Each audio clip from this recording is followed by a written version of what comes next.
យុទ្ធសាស្ត្រ Stop Loss គឺជាយុទ្ធសាស្ត្រមួយដែលការពារយើង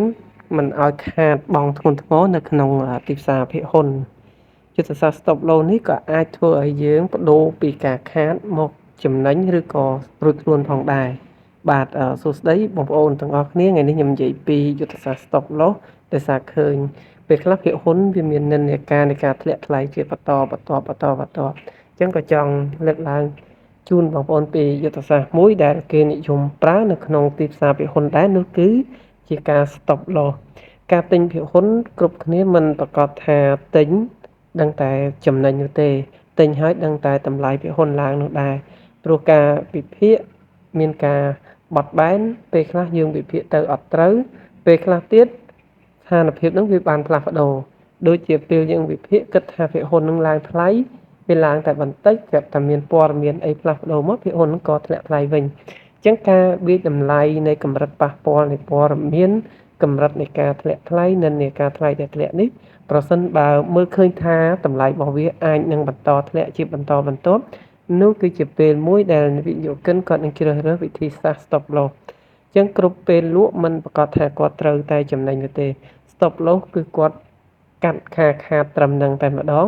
ឧទាហរណ៍អ្នកទាំងអស់គ្នាទិញភាគហ៊ុនធនាគារ ACDA នៅតម្លៃ 7,300 រៀលដោយរំពឹងថាភាគហ៊ុននេះនឹងចែកភាគលាភច្រើនចន្លោះពី 40% ទៅ 45% ដែលភាគលាភនោះរង្វង់បានពី450រៀលទៅ500រៀលឬក៏ធៀបជាមួយនឹងថ្លៃទីផ្សារវាបានរង្វង់5ទៅ6%បាទតែផ្ទុយមកវិញនៅពេលដែលព័ត៌មានចេញជាក់ស្ដែងភាគលាភដែលធនាគារបានផ្ដល់ឲ្យត្រឹមតែ 20% នៃប្រាក់ចំណេញឬប្រមាណតែ227រៀលធៀបជាមួយតម្លៃហ៊ុនលើទីផ្សារទៅឃើញថាវាមានតម្លៃភាគរយដែលយើងទទួលបាននោះចន្លោះតែ 3% ប៉ុណ្ណោះដូច្នេះហើយយើងវាតម្លៃបន្តទៀតថាតើភាគហ៊ុននឹងអាចធ្លាក់ថ្លៃខ្លាំងដែរឬទេប្រសិនបើភាគហ៊ុននឹងអាចធ្លាក់ថ្លៃខ្លាំងនោះយើងទិញ 7,300 ក៏យើងបង្ខំចិត្តលក់នៅ 7,200 7,240 7,260 ជាតម្លៃមួយដែលយើងអាចលក់តាន់យើងលក់នៅពេលហ្នឹងគឺយើងខាតប៉ុន្តែឱកាសដែលយើងនឹងមានគឺនៅពេលដែលភាគហ៊ុននោះបន្តធ្លាក់ឧទាហរណ៍ថាវាធ្លាក់ដល់ 6,800 យើងគិតថាវាឡើងធ្លាក់ទៀត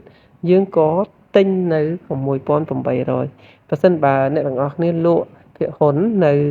7,200 រៀលចំនួន 10,000 ភាគហ៊ុនបន្ទាប់ពីភាគហ៊ុនហ្នឹងធ្លាក់ដល់ 6,800 លុយដែលអ្នកទាំងអស់គ្នាលក់បានហ្នឹងអាចទិញបានជាង 10,000 ភាគហ៊ុនឬក៏យើងអាចគិតថាអាចបាន 1,500 ហ៊ុនអីចឹងទៅចឹងយើងចំណេញបាន500ហ៊ុនបើគិតជាហ៊ុនបើគិតជាចំនួនសាច់ប្រាក់វិញពេលលក់យើងអាចថាយើងខាត2លានរៀលឬក៏1លានរៀលបាទខាត1លានរៀលនៅពេលដែលយើងទិញបាន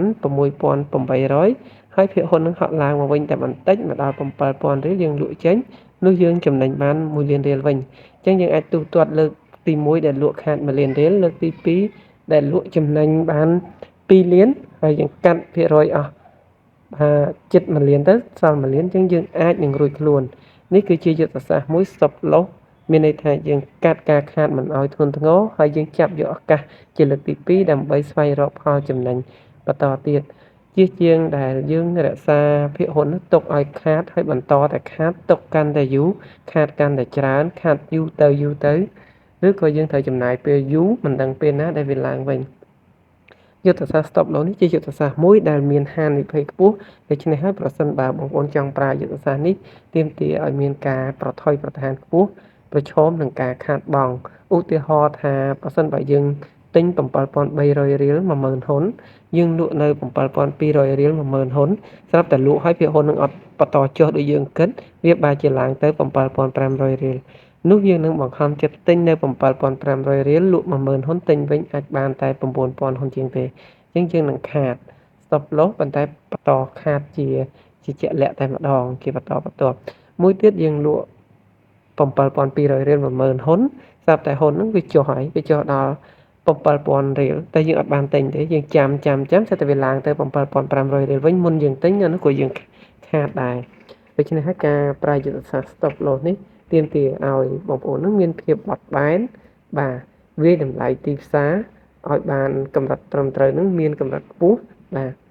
ហើយព្យាយាម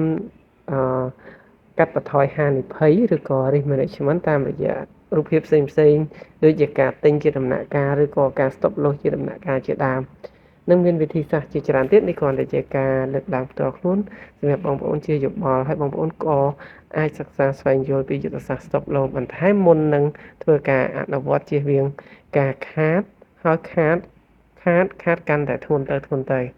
បាទអញ្ចឹងសូមអរគុណច្រើនបងប្អូននេះគ្រាន់ជាយោបល់ផ្ទាល់ខ្លួនទោះយ៉ាងណាក៏សូមឲ្យបងប្អូនស្វែងយល់បន្ថែម